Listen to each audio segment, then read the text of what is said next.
Olá, meus amores, tudo bom com vocês? Eu espero que sim. Bom, queridos, aqui é a enfermeira Karina, professora do coração de vocês. Hoje nós vamos dar continuidade na nossa disciplina materno-infantil. Essa será a nossa segunda aula e bora entrar no nosso assunto de cabeça, tá? Vamos dar continuidade aí falando ainda sobre algumas transformações no corpo da mulher e também hoje nós abordaremos alguns aspectos sobre a gestação, algumas intercorrências ao qual a mulher ela possa vir a ter durante seu período gestacional. Vamos também falar sobre algumas ISTs e também sobre o planejamento familiar. Então, vamos lá. Menstruação. Se o óvulo não for fertilizado, cerca de 2 dias antes do final do ciclo mensal, o corpo lúteo ele vai evoluir, cessando a secreção dos hormônios ovarianos. A menstruação é causada pela redução de estrogênio e progesterona, principalmente progesterona no final desse ciclo aí ovariano. Bom, tá muito complexo, então bora destrinchar para vocês entenderem melhor. A menstruação, ela vai ser a descamação das paredes internas do útero da mulher, tá? Quando essa mulher ela não estiver fecundada, ou seja, ela não estiver com nenhum feto lá no seu ventre, ela vai estar aí mensalmente tendo essa descamação. E isso aí vai acontecer todo mês, por todo mês o endométrio ele vai se desprender. O endométrio ele é a membrana interna do útero. Então é por isso que a mulher ela vai aí durante o resto da sua vida até entrar na menopausa ter esses sangramentos mensais, que é conhecido como menstruação, tá bom, galera? O sistema hormonal feminino. Ainda falando sobre alguns parâmetros hormonais femininos, nós vamos falar sobre esses aqui, que consistem nas hierarquias hormonais que nós temos que saber, tá? São eles que vão alterar aí no corpo da mulher, quando essa mulher estiver grávida, quando essa mulher estiver próximo à ovulação, quando essa mulher estiver próximo à sua menstruação. O hormônio, né, vai ser liberado pela hipotalâmica, o hormônio liberador da gonadotropina, que é o GnRH, os hormônios sexuais hipofisários anteriores, o hormônio folículo estimulante, que é o FSH, e o hormônio luteinizante, que é o LH, tá? Os hormônios ovarianos progesterona e estrogênio serão secretados pelos ovários. Esses hormônios, eles são responsáveis por fazer aí todas as mudanças no organismo da mulher, tá? Então, assim, o que eu tenho para falar para vocês? O FSH, ele vai atuar nos folículos ovarianos e ele que vai acabar promovendo o desenvolvimento do, do ciclo ovariano. O LH, ele também vai ser secretado pela hipófise e ele também vai ter essa função aí. Só que ele vai ocasionar o crescimento inicial do folículo, tá, gente? Então, esses hormônios aí, eles são responsáveis por fazer aí essas mudanças no ciclo e no corpo da mulher, beleza? Isso aqui é só mesmo para a questão de vocês terem um conhecimento, porque o que nós vamos mesmo tratar, o que eu quero que vocês entendam é qual é a finalidade de um técnico, o que é que realmente vocês têm que saber quando vocês forem prestar assistência de enfermagem para a mulher gestante.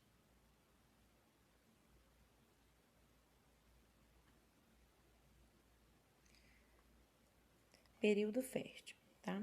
Então, quando nós falamos sobre o período fértil, é uma situação onde o óvulo ele vai permanecer viável e capaz de ser fertilizado. Prestem muito bem atenção que esse slide aqui, ele é um slide super interessante, onde eu quero que vocês foquem, tá? Porque a maioria das gravidez indesejadas ocorrem por conta desse período fértil e por falta de conhecimento. O óvulo permanece viável e capaz de ser fertilizado por um período não superior a 24 horas. Observem que eu coloquei em negrito, o que é importante vocês saberem. Após ser expelido do ovário, portanto, é preciso haver espermatozoide disponível logo após a ovulação para que seja possível a fertilização. Alguns espermatozoides podem permanecer viáveis no organismo feminino por até 5 dias úteis. Olha o risco. Portanto, para que ocorra a fertilização, o ato sexual deve ocorrer entre 4 e 5 dias antes da ovulação ou a menos de 24 horas após a mesma.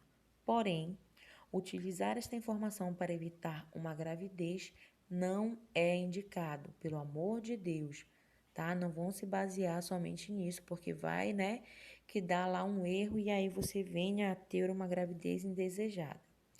A ovulação pode sofrer interferências no estado físico, nutricional e até mesmo emocional da mulher. O que eu quero que vocês absorvam daqui, tá? O óvulo ele vai ficar ali viável de ser fecundado lá até 24 horas, tá? Após. Por que muitas gravidezes indesejadas acabam ocorrendo aí nesse momento? Porque quando a mulher e o homem eles têm o coito, que é a relação sexual, o que acontece? Se o homem ejacular dentro da mulher, a mulher vai ficar ciente de que aquele espermatozoide, ele vai, quando ela for tomar um banho, ou ela pensa que durante 4 horas aquele espermatozoide vai ficar vivo e pronto, ela não vai correr risco de engravidar. Se ela não estiver no período fértil, ela não vai engravidar. É aí que está o erro. Porque se essa mulher estiver aí até 5 dias para antes ou até de 5 a 4 a 5 dias antes da ovulação, essa mulher ela vai correr basicamente 99,9% de risco de vir engravidar, porque aquele óvulo vai permanecer lá, que vai poder ser fertilizado durante esses 5 dias.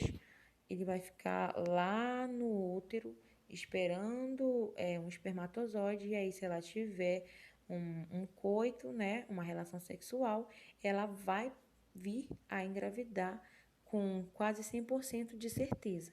Então, é por isso que acontece aí, na maioria das vezes, a gravidez indesejada, porque a maioria das mulheres desconhecem que esse óvulo ele pode ficar até 5 dias, tá?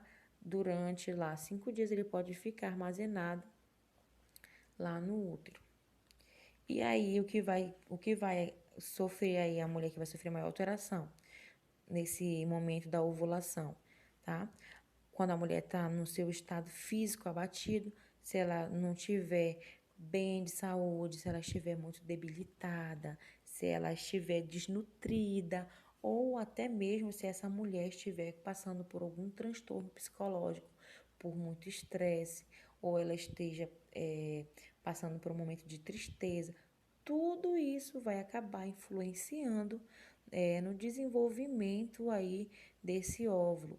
Então, é por conta disso que muitas mulheres acabam aí tendo o imprazer de não conseguir engravidar, tá? É por conta disso que nós, enfermagem, fazemos acolhimento dessa mulher na nossa unidade, conversamos com ela, falamos a respeito disso. Se ela está lá tentando fazer um tratamento para engravidar, ela não pode se estressar, ela não pode ficar muito triste, ela tem que estar bem fisicamente, ela tem que estar no seu estado nutricional bem adequado para o momento, ela tem que estar se alimentando bem, porque se ela estiver 100% bem no seu físico, mas o seu mental está abalado, ela está com problema, está com estresse, com angústia, então, esse óvulo, ele também vai sofrer aí uma alteração e pode ser prejudicado, tá? Com relação à menopausa agora, beleza? Entre 40 e 50 anos de idade, o ciclo sexual geralmente torna-se irregular. E a ovulação muitas vezes não ocorre. Depois de alguns meses ou anos, o ciclo para totalmente, tá? Ele vai parar totalmente. O período durante o qual o ciclo para e os hormônios femininos caem para quase zero é denominado menopausa. A causa da menopausa é o esgotamento dos ovários.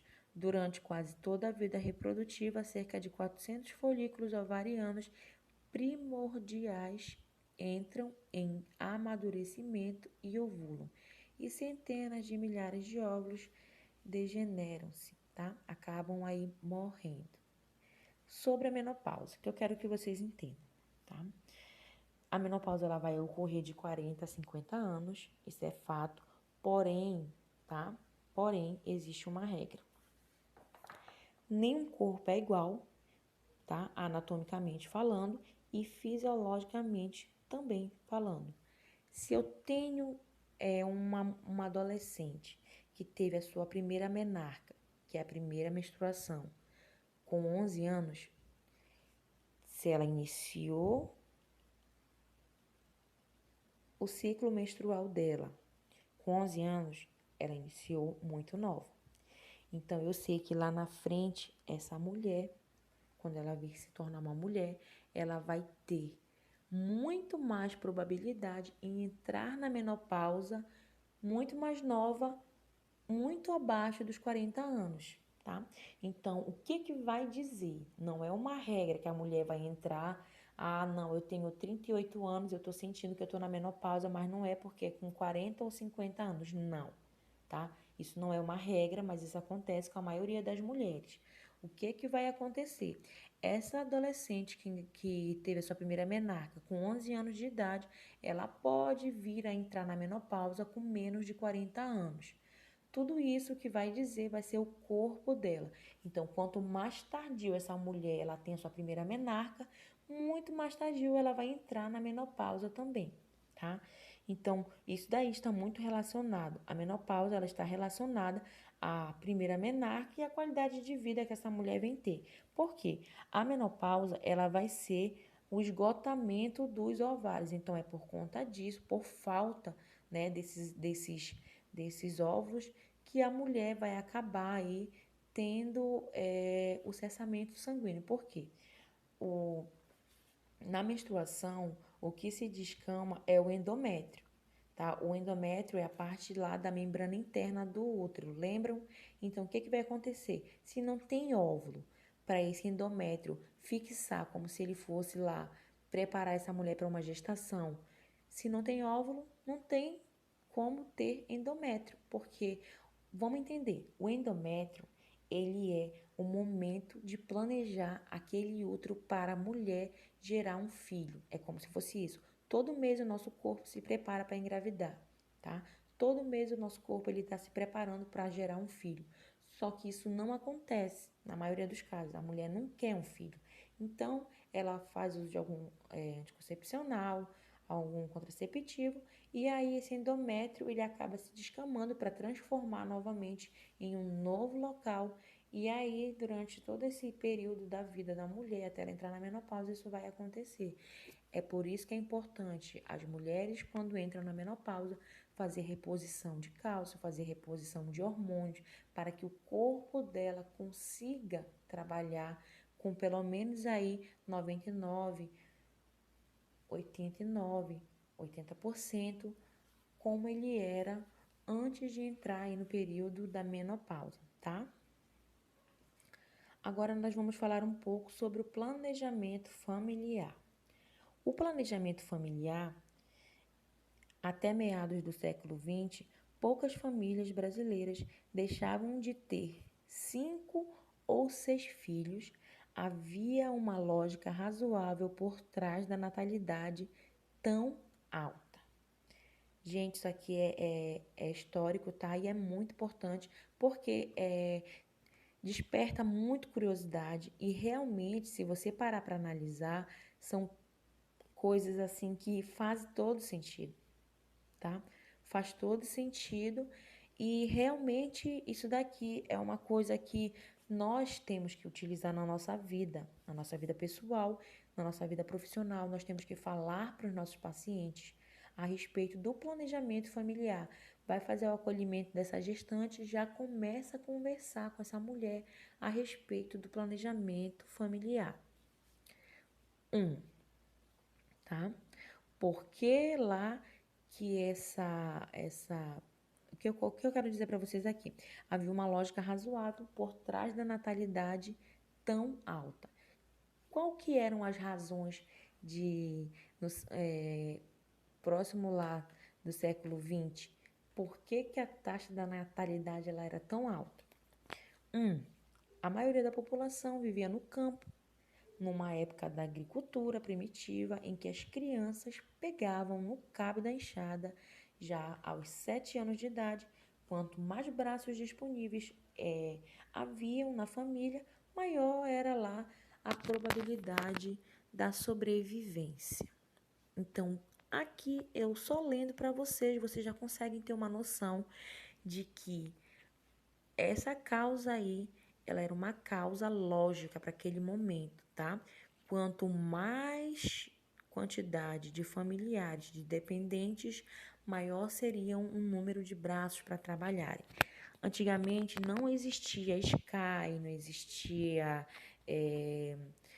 Claro TV, Netflix, não. Só existia lá um rádiozinho tocando ou uma enxada para caboclo e capinar. Então, o que que acontece? A maioria da população vivia no campo, então não se tinha uma perspectiva de vida, tá? Então, como as pessoas elas eram dependentes do campo, não podia parar o serviço, então tinha que aumentar o número de trabalhadores, porque a pessoa não tinha condição para pagar um funcionário. Então, se tivesse na família um que fizesse de graça, melhor seria para o bolso, tá? E também para manter essa situação aí de sobrevivência. Número 2. Convivíamos com taxa de mortalidade infantil inaceitável para os padrões atuais. Ter perdido 2 ou 3 filhos era rotina na vida das mulheres com mais de 30 anos, tá? O que acontece nessa situação? Com essa justificativa aí, como essa taxa de mortalidade ela era inaceitável, tá? A mortalidade infantil ela era inaceitável porque esses padrões eles tinham lá que seguir por conta que em muitos dos casos mulheres com 45, com 50 anos ainda engravidavam, mulheres com 60 anos ainda engravidavam. E isso tem dados e também tem pesquisas científicas que amparam e embasam que naquela época, né, no século XIX, as mulheres elas engravidavam até com 50, com 60 anos de idade.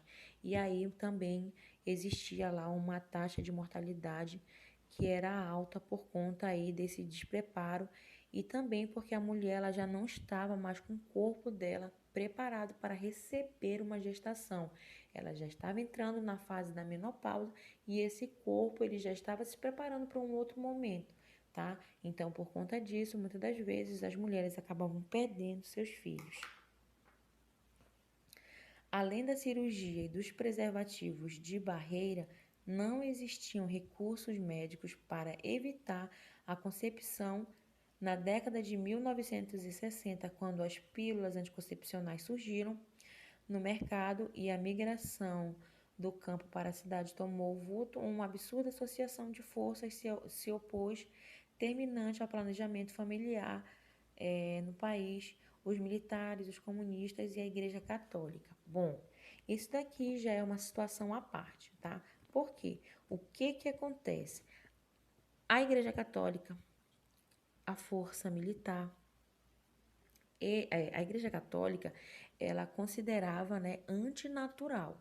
Para a Igreja Católica era inaceitável, era contra a vontade de Deus. Não podia utilizar nenhum método contraceptivo porque eles estavam com o pensamento de que aquela pessoa estava pecando, estava indo contra a vontade de Deus e elas seriam castigadas. Então, isso não poderia acontecer porque não era justo, tá? E o que acontece? Esses resultados aí dessas ideologias que ocorriam acabou ocasionando aí um desastroso número, né, de crianças nascidas. Então, é por conta disso que naquele século, muitas crianças nasciam e muitas das vezes nasciam doentes.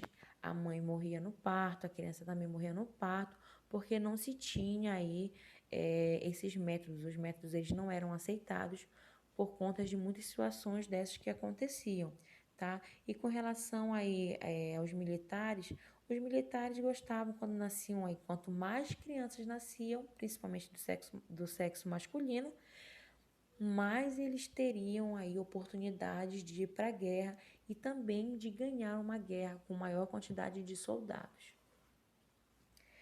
Eu tenho aqui uma frase para falar para vocês. É justo oferecer vasectomia, DIU, laqueadura e vários tipos de pílulas aos que estão bem de vida, enquanto os mais necessitados são condenados aos caprichos da natureza na hora de planejar o tamanho da sua família? Isso aqui é uma pergunta de reflexão. Por quê? Será que é justo oferecer para quem tem condições o DIU, a laqueadura, outros dispositivos aí contraceptivos, anticoncepcionais? Porque um pobre, ele não vai, um pobre vulgarmente falando, a pessoa de menos condição, não vai ter condição de pagar uma laqueadura de 10 mil, de 8 mil reais. Mal a pessoa está sobrevivendo com salário mínimo. Então, é por conta disso que as pessoas que têm um poder aquisitivo maior, pessoas de classe média alta, elas não têm esse pensamento de ter 3 filhos, 4 filhos, 5 filhos, não. Elas sempre vão ter aí um número menor de filhos, porque eles vão ter condições de pagar tratamentos, cirurgias, pagar dispositivos para ser utilizados no corpo para evitar aí uma possível gestação. Então, é por conta disso que muitas das vezes as pessoas que fazem o planejamento familiar são as pessoas com mais condições. Por quê? Porque elas vão ter recursos para fazer aí qualquer tomada de decisão e arcar com as consequências. Só que hoje nós temos aí os protocolos, graças a Deus, algumas melhorias nós tivemos. Hoje em dia o DIU ele pode ser colocado em forma gratuita em algumas redes, né, públicas. A laqueadura dificilmente a mulher consegue, mas se ela tiver assim, um bom conhecimento, ela acaba conseguindo aí uma laqueadura através do SUS, tá? Mas o DIU ele já é oferecido em forma gratuita. Por quê? Foi visto que tinha uma necessidade de disponibilizar para a população um método onde pelo menos pudesse se fazer aí a diminuição desses nascimentos aí incontrolados, porque uma família com poucas condições não ia ter como marcar com 5 crianças, 6 crianças, que eu vou falar mais aqui na frente, tá? Para vocês. Então, assim, na década de 60, a taxa da fecundidade no Brasil era de 6,3 filhos por mulher. Na década de 70, esse número caiu para 5,8 e em 2000 para 2,3. A tendência da maioria dos países, especialmente os desenvolvidos, é de redução da taxa de natalidade. Lá na Europa, por exemplo, as taxas de natalidade são muito pequenas, é somente de 1 a 2 filhos. Na Itália, é de 1 a 2 filhos também. Na França, pode ter de 1 a 3. Na Alemanha e também nesses outros locais, tá? Então, olha só, no Brasil, nós temos aí uns programas que amparam, tudo mais, que faz acolhimento, dão auxílio, beleza. E por conta disso, a mulher acaba não tendo um planejamento familiar por conta desses aspectos. Só para a gente ter uma ideia, na década de 60, no Brasil, tá? No Brasil, olha só, eram de 6. A mulher podia ter no mínimo 6 filhos. Eu falo isso porque nessa década de 60, um pouquinho mais à frente, minha mãe já se enquadra, então nós somos uma família de 8. A família da minha avó são de 14.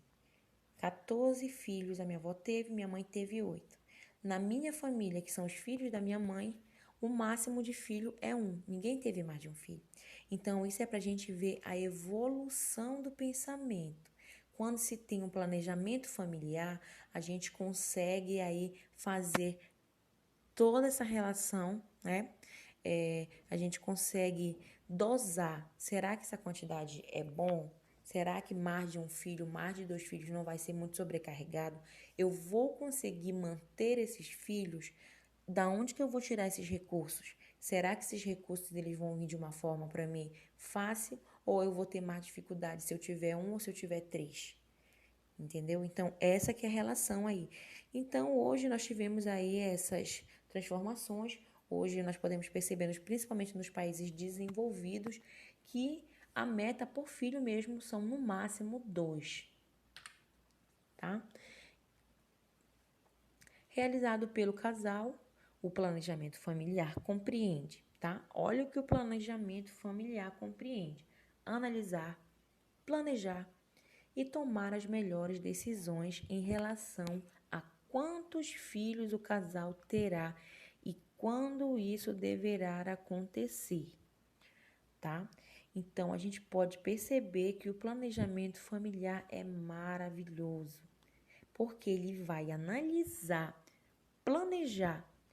Quando o cara analisa, ele vai observar, poxa, será que naquela família ali onde eles estão passando necessidade, que eles têm 4 filhos pequenos e o marido está desempregado e a mulher vive de Bolsa Família, será que se eu fizer isso eu também vou cair nessa? Ou é melhor eu ter apenas 2 filhos, um filho onde eu posso me manter meu filho, dar uma boa qualidade para o meu filho, dar uma boa qualidade de vida para minha esposa, vou poder comprar roupa para ele, vou poder comprar materiais escolares e essas coisas assim que a pessoa tem necessidades pessoais para consumo. Então, a pessoa vai analisar os fatos, analisar as famílias, tá? Então, quando uma mulher vai fazer um acolhimento lá na tua unidade e tu vai fazer o planejamento familiar, tu tem que ter noção e tem que ter sabedoria. Dona Maria, bora analisar essa situação? A senhora está trabalhando? Ela vai te falar: não, não estou trabalhando. O seu esposo está trabalhando? Ah, não, mas ele faz bico de vez em quando. Aí tu pergunta: mas ele faz bico com a boca ou ele faz bico de trabalho? Tá? Por quê? Porque se essa pessoa está trabalhando, fazendo bico, não é uma coisa certa. Pode ter amanhã um emprego, pode não ter. Amanhã pode ter um serviço, pode não ter. Essa pessoa para quem ele fez o serviço pode pagar na hora, pode pagar depois. E se tiver uma criança? E se essa criança tomar um leite NAN, que é caro? Como é que essa criança vai sobreviver com o pai fazendo bico? Dá para ajudar somente com uma criança? Sim. Mas e se for mais de 3 crianças, 4 crianças, 5 crianças? Como é que essa criança vai sobreviver se eles vão ter que priorizar apenas um, porque as condições do momento vão dar para uma criança? Então, essa análise ela vai servir para isso, analisar o perfil do teu paciente e analisar as condições que ele tem, analisar como é que ele vai fazer, porque tu pode dar as ideias para ele fazer analisar de uma forma pessoal e você como profissional pode estar analisando a situação desse paciente, tá? E também vai planejar. Se ele analisou, ele viu, poxa, lá tem 5 filhos, eu não tenho nenhum, tô bem, e eles estão tendo muita dificuldade.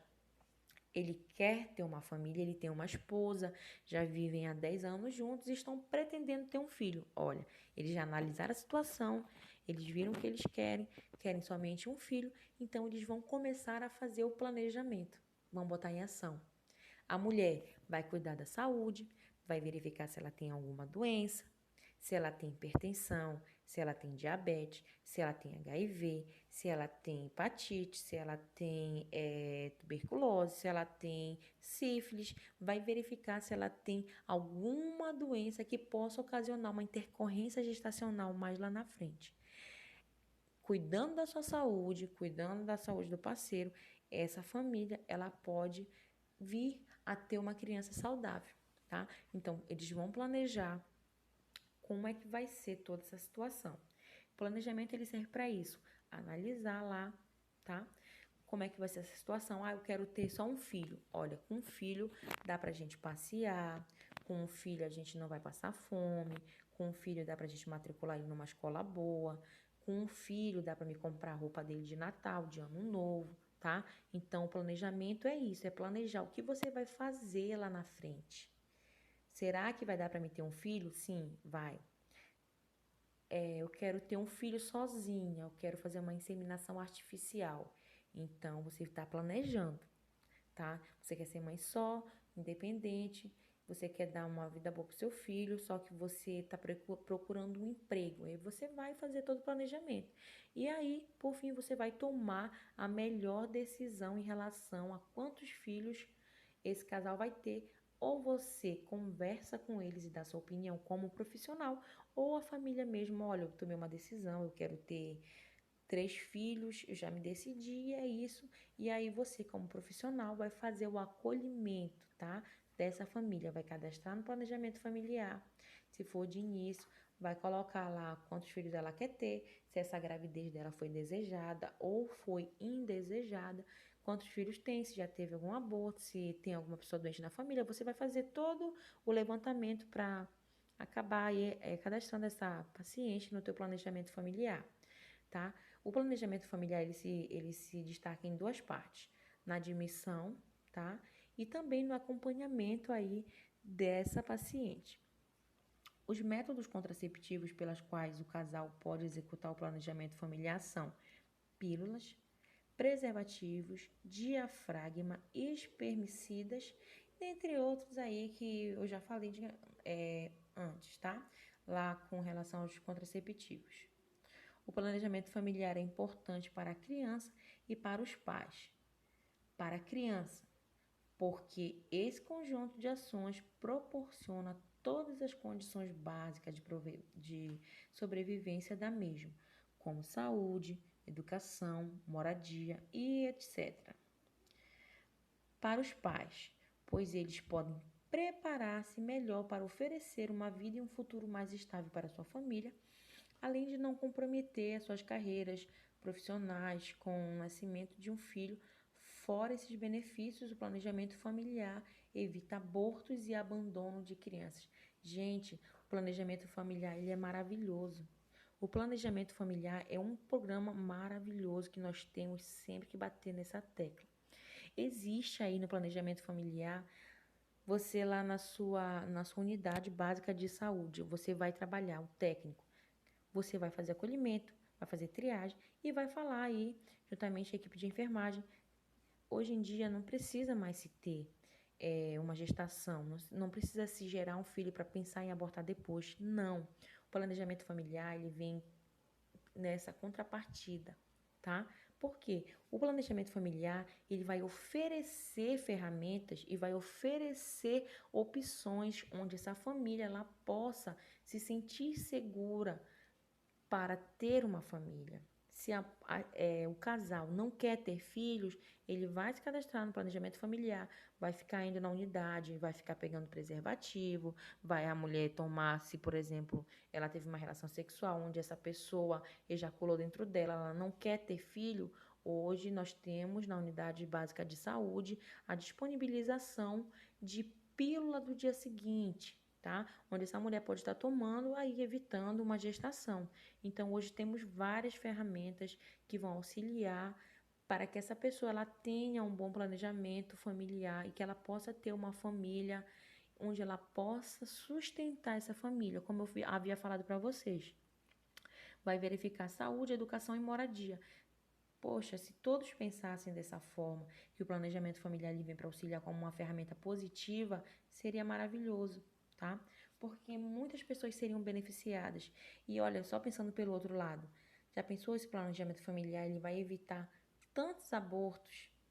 Quantas mulheres que não querem engravidar, que não conhecem o planejamento familiar, acabam engravidando e pensam em aborto durante lá, na sua gestação, quando ela está com 5 meses, 6 meses, 4 meses, e isso aí vai trazer um risco para a própria vida da mulher gestante, também quanto para a vida do feto que está em formação, né, da criança, porque vai acabar aí, pode evoluir muitas das vezes para um óbito, tanto do feto quanto da mãe, porque é uma situação de risco um aborto, tá?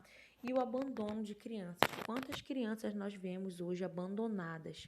Crianças em beira de rua, crianças que são abandonadas em estradas, até mesmo com relação ao aborto, a adolescente, muitas das vezes, que é a maior vítima, por falta do conhecimento do planejamento familiar e falta de orientação, em muitos casos, acaba cometendo aí aborto e deixando essas crianças abandonadas por aí, como nós podemos ver isso na mídia, abandonado em vaso sanitário, em caixas por aí pelo meio do mato. Então, isso é uma situação muito desumana.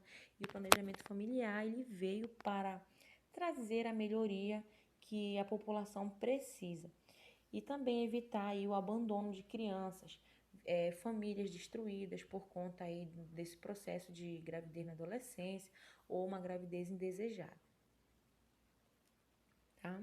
Agora a gente vai falar um pouco sobre a infecção sexualmente transmissível, tá? As infecções sexualmente transmissíveis, quando transmitidas na fase intrauterina e no período perinatal, gestação, parto, puerpério, podem ocasionar doenças importantes no feto, chegando até a morte fetal. A gestante e seu companheiro devem ser questionados quanto à presença ou exposição às doenças, né? E aconselhados quanto à prevenção e o tratamento.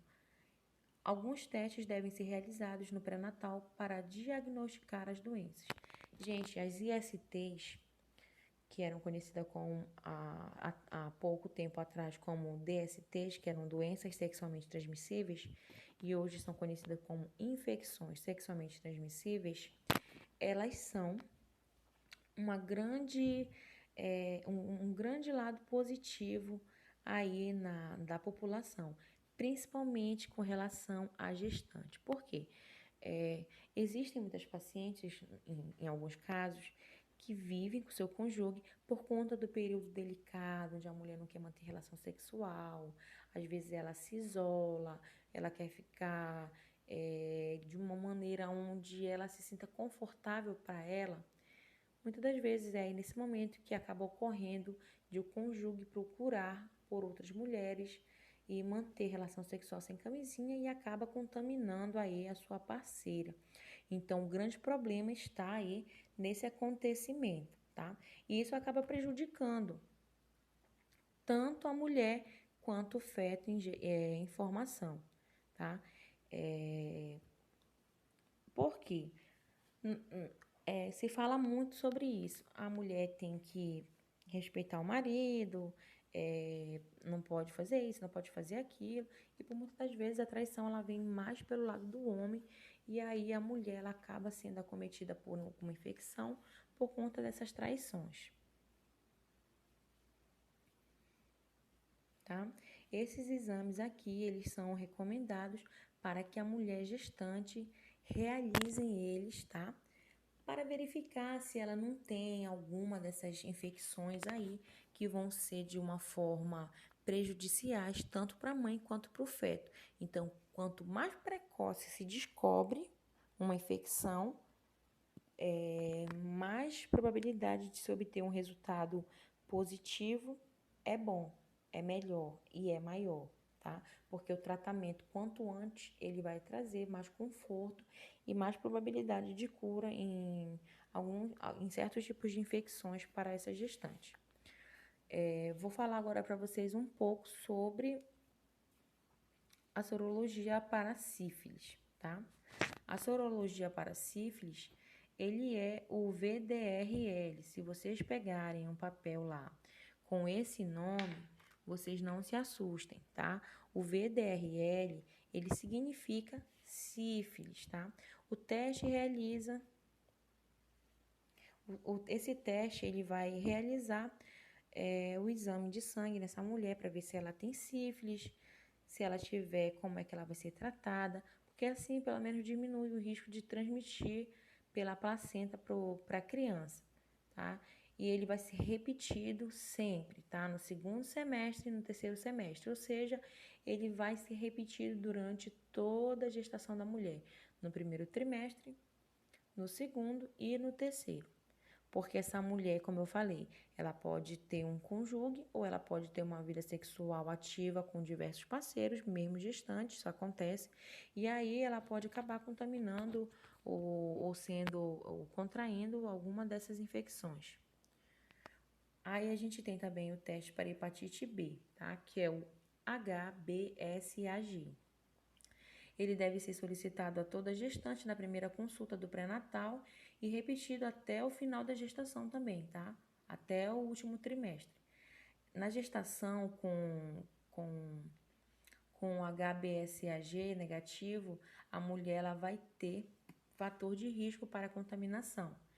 E mulheres com outras doenças sexualmente transmissíveis, com vários parceiros ou sendo usuária de drogas. Se essa mulher ela tiver alguma dessas relações que eu falei acima, ela tem maior probabilidade em adquirir novas doenças, tá? Se ela tiver vários parceiros, se ela for usuária de drogas, que na maioria dos casos de mulheres contaminadas é por conta disso que acontece, essa mulher ela vai ter que fazer todo o tratamento. Para o teste de HIV, esse exame ele vai precisar ser feito, ele vai ser feito também em todo o período gestacional da mulher. Deve ser oferecido na primeira consulta ao pré-natal. Então, o exame de teste rápido, que é chamado teste rápido, tá? O exame de teste rápido de HIV, ele vai ser no mesmo momento que essa mulher chegar na tua unidade, vai fazer a admissão e ela vai passar pela consulta de enfermagem e ela tá com beta-HCG, ela já faz o teste rápido de HIV para verificar se ela tem ou não, tá? Esse vírus. Se ela tiver, o tratamento vai ser feito de uma forma urgente por conta aí da qualidade de vida dessa criança que está sendo gerada. Também a gente tem o exame direto. O exame direto, ele vai ser um exame de pesquisa de vaginose bacteriana, tá? Na gestante. Por quê? A maioria das gestantes, ela tem uma grande probabilidade em acabar desenvolvendo aí um trabalho de parto prematuro por conta de vaginoses bacterianas que podem ser muito bem evitadas e tratadas. Então, a maioria das mulheres que tem algum tipo de infecção é por conta aí, muitas das vezes, da falta de acolhimento da forma certa, da prescrição do exame certo para essa mulher e ela acaba sendo negligenciada no atendimento e por conta disso, essa mulher, ela vai vir a desenvolver aí uma vaginose, sendo que podia ser tratada e aí a doença se espalhou, né? Tomou uma proporção maior no corpo e aí a criança ela vai ser também afetada.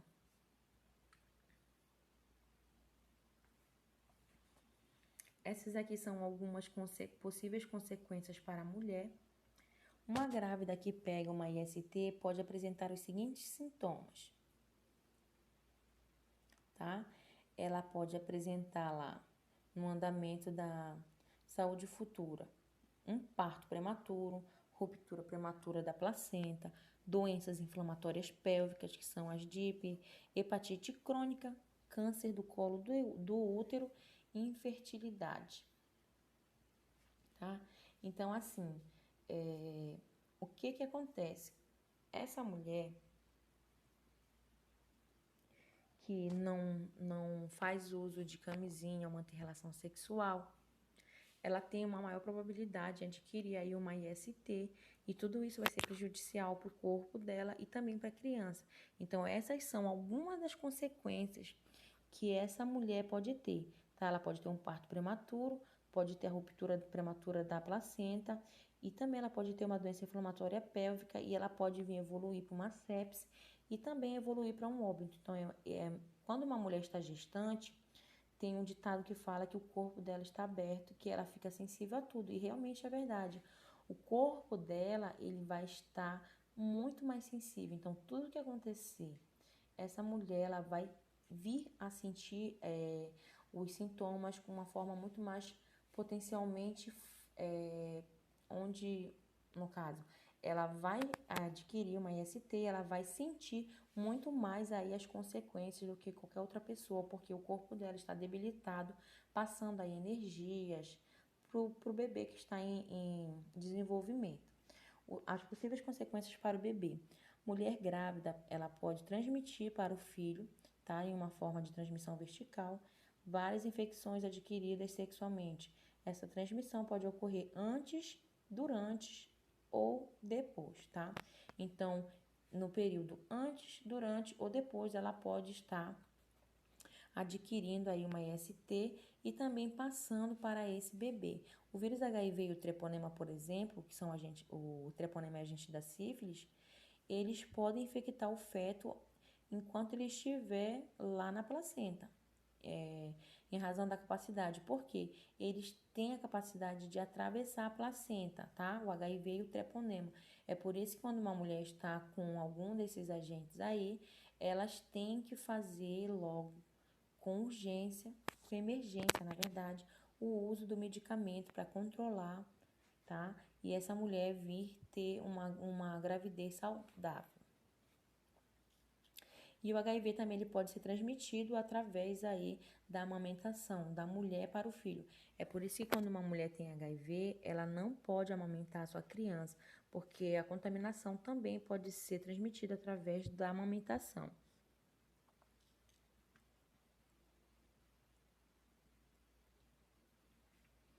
Outras ISTs, como a gonorreia, clamídia e herpes, podem ser transmitidas para o bebê no nascimento, no momento da sua passagem pelo canal do parto. Tanto essas doenças como o HIV, eles podem acabar e acometendo a vida dessa criança que vai vir a nascer. Então, é por isso que quando uma mulher está com quadro de alguma IST, ela tem que ter o filho da maneira cesárea, onde eles vão retirar, tá, o filho dentro da placenta, para evitar que essa criança ela venha a ter uma transmissão vertical. Tratamento.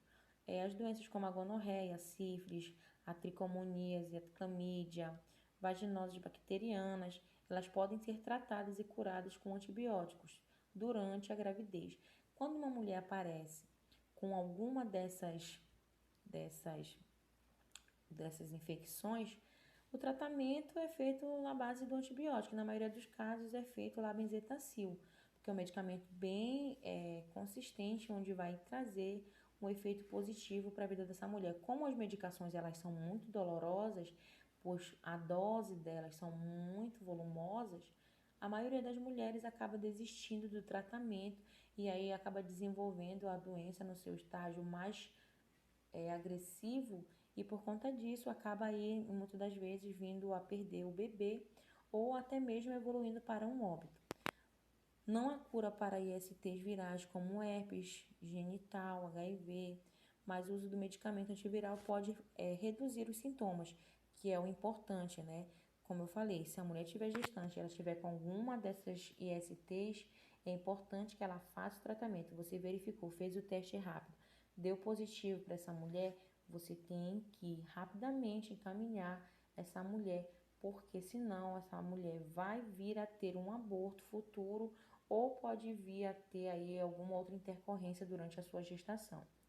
As mulheres cujas provas de detecção de hepatite B foram negadas, elas vão poder receber aí a dose da vacina da hepatite B durante a gravidez dela. E claro, prevenção. Prevenção sempre vai ser o melhor remédio. Não existe um melhor remédio que esse. A maneira mais segura da mulher evitar o contágio é o de ter uma relação duradoura, mutuamente monogâmica com o parceiro, tá? Usando sempre preservativo, mantendo a relação sempre com o mesmo parceiro e também manter a relação sexual somente pela forma vaginal, porque se ela praticar relação sexual anal e vaginal, essa criança também vai ser afetada e essa mulher pode vir a desenvolver alguma patologia aí no decorrer da sua gestação. Nos países desenvolvidos, a administração da droga antirretrovirais em pacientes soropositivos, somados à indicação de cesariana programada e a proibição da amamentação materna, reduziram significativamente a transmissão vertical do HIV, com consequentemente diminuição da incidência de AIDS em recém-nascidos. Então, a prevenção sempre vai ser o uso do preservativo, tá? Lembrando também que é importante a mulher fazer todas as vacinas, principalmente no planejamento familiar, orientar essa mulher que está querendo engravidar a fazer sempre o PCCU, o exame de coleta de secreção, fazer as vacinas, tá? Sempre observar o cartão dessa mulher quando ela estiver gestante, observar o cartão da vacina dela, o cartão da gestante, verificar se está tudo em dia, porque esse que é o nosso papel, tá? Então, o planejamento familiar ele tem uma finalidade que é de planejar, tá? Ajudar não só a mulher, mas também falando um todo como família. E vocês, técnicos de enfermagem, têm um papel fundamental que é fazer o acolhimento dessa gestante, tá? Acolhe na tua unidade, faz toda a triagem, verifica os sinais vitais, pressão arterial, glicemia, tá? Verifica lá a altura uterina em alguma das situações, faz acompanhamento domiciliar dessa mulher, se for o caso, se a gestação dela for de risco, ou se a gestação dela for de baixo risco e ela não possa ir até o hospital. E aí vocês têm que fazer o acompanhamento, sempre estar atentos, sempre conversar com os pacientes de vocês, passar segurança, tá? Ter um atendimento humanizado, que é isso que é importante, sempre conversar com esse paciente, falar a respeito do planejamento familiar. Para quem não sabia, o planejamento familiar existe e é uma ferramenta muito utilizada, graças a Deus. Hoje em dia já tem bastante mulheres utilizando e vocês podem também estar falando sobre planejamento familiar para os amigos de vocês, para as amigas de vocês, porque muitas pessoas desconhecem. Então, quanto mais pessoas souberem do planejamento familiar, melhor vai ser para a nossa população, porque nós teremos pessoas aí que vão estar se cuidando, vão estar planejando e vão ter uma vida mais harmoniosa lá na frente, quando quiserem construir as suas famílias. Então, gente, a nossa aula de hoje foi essa. Eu espero que vocês tenham conseguido absorver, tá? Qualquer dúvida, vocês, por favor, entrem em contato comigo. Fiquem todos na paz do Senhor. Beijão, tá? Logo, logo, se Deus quiser, essa pandemia vai passar e nós vamos estar todos juntos fazendo muita atividade prática, que vocês sabem que eu amo. Tô com saudade de todos vocês e um beijão, tá, meus amores? Fiquem todos com Deus.